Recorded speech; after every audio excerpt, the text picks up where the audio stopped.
BBC বাংলার সান্ধ্য অধিবেশন প্রবাহতে আপনাদের স্বাগত। আজ আপনাদের সাথে লন্ডন স্টুডিও থেকে আছি মানসী বড়ুয়া। বাংলাদেশের সর্বশেষ গুরুত্বপূর্ণ আপডেট সংবাদে আপনাকে স্বাগত। শুরুতেই সংবাদ শিরোনাম, পরে বিস্তারিত। প্রথমেই জানাবো আমাদের হাতে থাকা সর্বশেষ গুরুত্বপূর্ণ সবথেকে তাজা আপডেট সংবাদ। খালেদা জিয়ার মৃত্যু, তারেক রহমানের নেতৃত্ব পরীক্ষা, বলছে আল জাজিরা।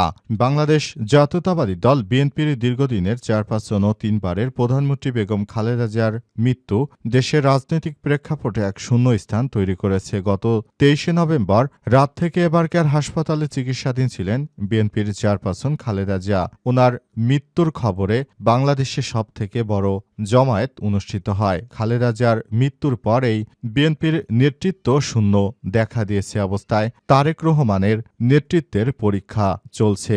আল জাজিরার বিশ্লেষণ। এ বিষয়ে খুবই গুরুত্বপূর্ণ সংবাদ জানাবো, সঙ্গেই থাকুন। এরপর জানাবো সালাউদ্দিনের বার্ষিক আয় 6,22,00,000 টাকা, স্ত্রীর 1 কোটি টাকা শেয়ার, নির্বাচনী হলফনামার তথ্য। আসন্ন ত্রয়োদশ জাতীয় সংসদ নির্বাচনে কক্সবাজার 1, চকরিয়া ও পেকোয়া আসনে ধানের শীষ প্রতীকের প্রতিদ্বন্দ্বীর জন্য মনোনয়নপত্র দাখিল করেছে বিএনপির স্থায়ী কমিটির সদস্য সালাউদ্দিন আহমেদ। সেখানে দেখানো হয়েছে সালাউদ্দিন আহমেদের বার্ষিক আয় 6,81,83,627 টাকা এবং ব্যয় দেখানো হয়েছে মাত্র 36 লক্ষ টাকা। সালাউদ্দিনের মতো এত টাকার সম্পদ বা এত বাৎসরিক আয় কারোই খুঁজে পাওয়া যায়নি এবারের নির্বাচনী হলফনামায়। নাহিদ ইসলামের মাত্র 16 লক্ষ টাকা, আর এক্ষেত্রে তারেক রহমানের মাত্র 6.5 লক্ষ টাকা। এদিকে জামাত আমিরের গোপন বৈঠক নিয়ে সংবাদ সার্জিসের ক্ষোভ। জামাত ইসলামের আমির ড শফিকুর রহমানের সঙ্গে ভারতীয় কূটনৈতিকদের বৈঠক নিয়ে গণমাধ্যমে প্রকাশিত সংবাদ নিয়ে ক্ষোভ প্রকাশ করেছে জাতীয় নাগরিক পার্টি এনসিপির উত্তরাঞ্চলের মুখ্য সংগঠক সার্জিস আলম। আজ নিজের ভেরিফাইড ফেসবুক পেজে এক পোস্টে তিনি এই প্রসঙ্গে কথা বলেছেন।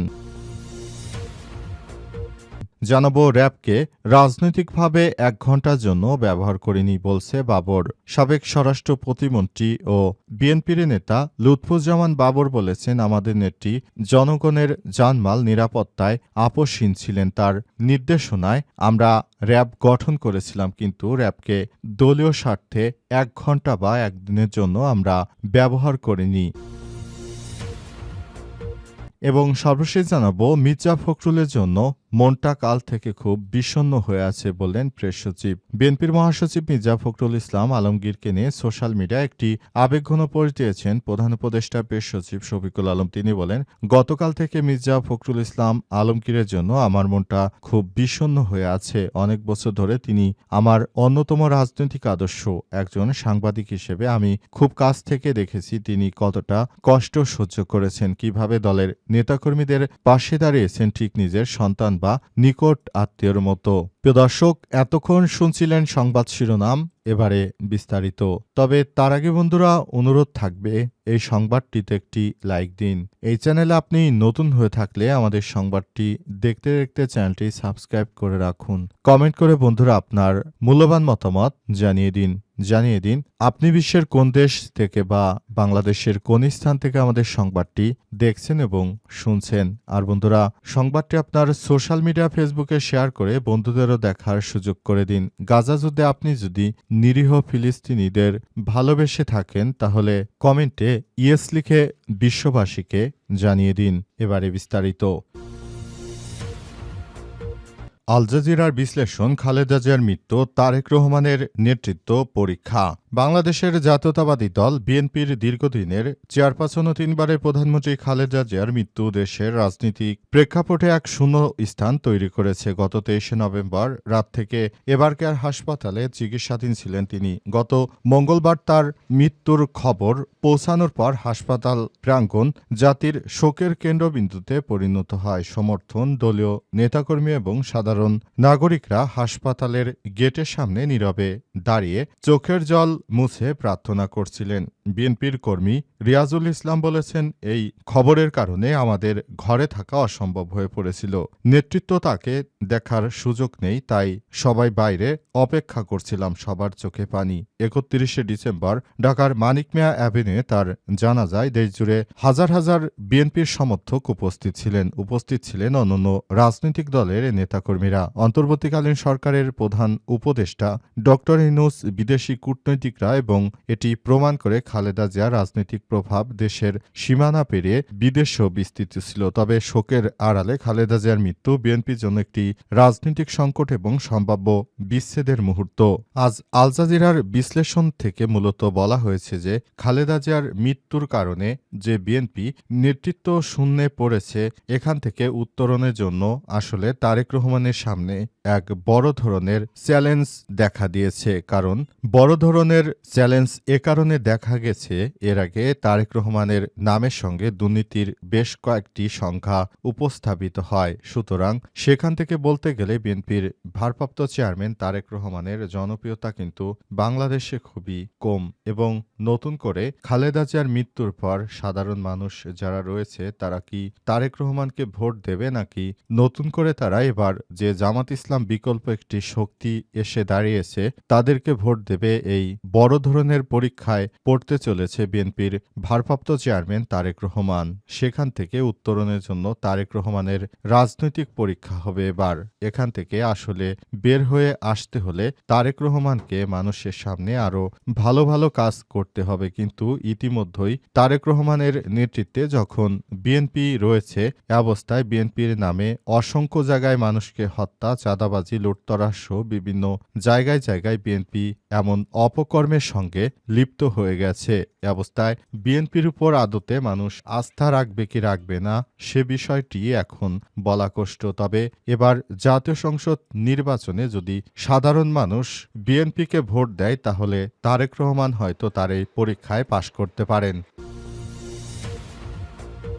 সালাউদ্দিনের বার্ষিক আয় ৬,২২,০০,০০০, স্ত্রীর ১ কোটি টাকার শেয়ার। আসন্নতোদয় জাতীয় সংসদ নির্বাচনে কক্সবাজার ১, চকরিয়া এবং পেকুয়া আসনে ধানের শীষ প্রতীকে প্রতিদ্বন্দ্বিতার জন্য মনোনয়ন দাখিল করেছে বিএনপির স্থায়ী কমিটির সদস্য সালাউদ্দিন আহমেদ। মনোনয়নপত্রের সঙ্গে সংযুক্ত বাৎসরিক আয় ও ব্যয় বিবরণীতে ফরম ২১ সালাউদ্দিনের নিজের ২০২৫-২৬ শিক্ষাবর্ষের আনুমানিক বার্ষিক আয় ৬,৮১,৮৬,৬২৭ টাকা এবং ব্যয় দেখানো হয়েছে ৩৬,৩৮,৫৫৯ টাকা। হলফনামা অনুযায়ী তার আয়ের প্রধান উৎস ছিল কৃষিখাত থেকে ৬ লক্ষ টাকা, স্থাবর সম্পত্তির ভাড়া বাবদ ৩,২০,০০০ টাকা, Pekua live stock fisheries farm থেকে ৫,৬৫,০০০ টাকা, ব্যাংক আমানত থেকে ১১,৩২৬ টাকা, কোম্পানির পরিচালক হিসেবে সম্মানী বাবদ ২৬,৪০,০০০ টাকা এবং অন্যান্য উৎস থেকে জমি বিক্রি ৫,২৭,২৭,৩১১ টাকা।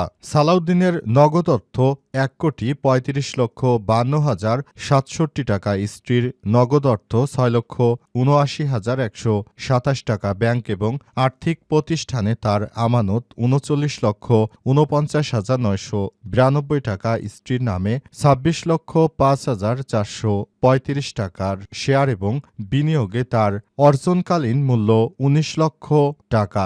স্ত্রীর শেয়ারের বর্তমান বাজার মূল্য প্রায় ১,১০,২৫,০০০ টাকা এবং অন্যান্য কোম্পানির শেয়ার মূল্য প্রায় ৯৯,২৫,০০০ টাকা রয়েছে। জামাত আমিরের গোপন বৈঠক নিয়ে সংবাদ, শারজিশের ক্ষোভ। জামাত ইসলামের আমির ডা শফিকুর রহমানের সঙ্গে ভারতীয় কূটনীতিকের বৈঠক নিয়ে গণমাধ্যমে প্রকাশিত সংবাদ নিয়ে ক্ষোভ প্রকাশ করেছেন জাতীয় নাগরিক পার্টি এনসিপির উত্তরাঞ্চলের মুখ্য সংগঠক শারজিশ আলম। আজ নিজের ভেরিফাইড ফেসবুক পেজে এক পোস্টে তিনি এ প্রসঙ্গে কথা বলেছেন। শারজিশ আলম ফেসবুক পোস্টে বলেন, জামাত আমিরের সঙ্গে ভারতীয় দুই কূটনৈতিক বৈঠক করেন এবং সেই তথ্য পাবলিকলি না জানানোর কথা বলেন। জামাতের আমির প্রতিউত্তরে বলেন, দুই দেশের স্বার্থ সংশ্লিষ্ট বিষয়ে আলোচনা হতেই পারে, এক্ষেত্রে গোপনীয়তার কিছু নেই এবং পরবর্তীতে আলোচনা হলে পাবলিকলি হতে হবে। এই তথ্য জামাতের আমির নিজেই সংবাদ সংস্থা রয়টার্সকে জানিয়েছেন। এরপরও সেটা বাংলাদেশের মিডিয়ায় এসেছে। তিনি আরও লেখেন, অথচ আমাদের দেশের তথাকথিত দলকানা ব্যক্তিগোষ্ঠী দলীয় পারপাস ছাপ করে কিছু মিডিয়া হাউস শিরোনাম করেছে জামাত আমিরের সঙ্গে ভারতের গোপন বৈঠক ফাঁস। এই ধরনের মিথ্যা প্রোপাগান্ডা ছড়াচ্ছে সবকিছু দুষ্কৃতকারী মিডিয়া। র‍্যাবকে রাজনৈতিকভাবে ১ ঘণ্টার জন্য ব্যবহার করেনি বললেন বাবর। বিএনপির সাবেক স্বরাষ্ট্র প্রতিমন্ত্রী ও বিএনপির নেতা লুৎফুজ্জামান বাবর বলেছেন, আমরা র‍্যাব সৃষ্টি করেছি ঠিক আছে, তবে আমরা কখনো র‍্যাবকে ১ মিনিটের জন্য ব্যবহার করিনি। র‍্যাবকে আমরা দেশের আইনশৃঙ্খলা রক্ষার জন্য ব্যবহার করতে চেয়েছিলাম, কিন্তু বিগত স্বৈরাচারী সরকার বাংলাদেশে র‍্যাব বাহিনীকে দিয়ে আয়নাঘর বানিয়ে সেখানে অসংখ্য মানুষকে গুম খুন ও নির্যাতন করেছে। এই ধরনের ঘটনা শুধুমাত্র আওয়ামী লীগের দ্বারাই সম্ভব বলে মনে করেন তিনি। বাবর আরও বলেন, আমরা বাংলাদেশ থেকে সন্ত্রাসীদের দূর করার জন্য র‍্যাব সদস্যদের সবথেকে বড় ভূমিকা পালন করার কথা বলেছিলাম, কিন্তু এখন আসলে বিষয়টি অন্যদিকে চলে গেল। বিষয়টি এদেশের সাধারণ মানুষকে, নিরীহ মানুষকে গুম খুন ও অত্যাচার করার জন্য র‍্যাব সদস্যদের সবথেকে বেশি ব্যবহার করেছে স্বৈরাচার র‍্যাব বাহিনীকে দিয়ে তিনি ভিন্নমত দমনপীড়ন করেছে এবং সবথেকে এর জন্য ভিকটিম হয়েছে বিএনপির যারা নেতৃত্ববৃন্দ রয়েছে তাদেরকে দীর্ঘদিন তারা জেল হাজতে বন্দী রেখে তারপর এসব কর্মকাণ্ড করিয়েছে বলে অভিযোগ করেছেন তিনি। এজন্য তিনি স্বৈরাচারী সরকারের বিরুদ্ধে সর্বোত্তক কাজ করে যাচ্ছেন। তিনি আরও বলেন, বাংলাদেশটাকে সুন্দরভাবে পরিচালনা করার জন্য আইনশৃঙ্খলা রক্ষাকারী বাহিনীর ব্যাপক ভূমিকা রয়েছে। নতুন বাংলাদেশ গড়ে তুলতে হবে এবং বাংলাদেশের প্রতিটি জায়গায় জায়গায় সবকিছু এখন অনেক বেশি ঠিক করতে হবে। বিষয়গুলো সামনে আসছে বলে জানিয়েছেন বিএনপির এই নেতা। তিনি বলেন, বাংলাদেশটা আমাদের, সুতরাং আমাদের এখান থেকে যেন কোনো ধরনের সমস্যা কেউ সৃষ্টি করতে না পারে সে ব্যাপারটি নিয়ে আমাদের সবথেকে আগে কাজ করতে হবে। সবার আগে বাংলাদেশকে প্রায়োরিটি দিতে হবে বলে মনে করেন বিএনপির এই নেতা।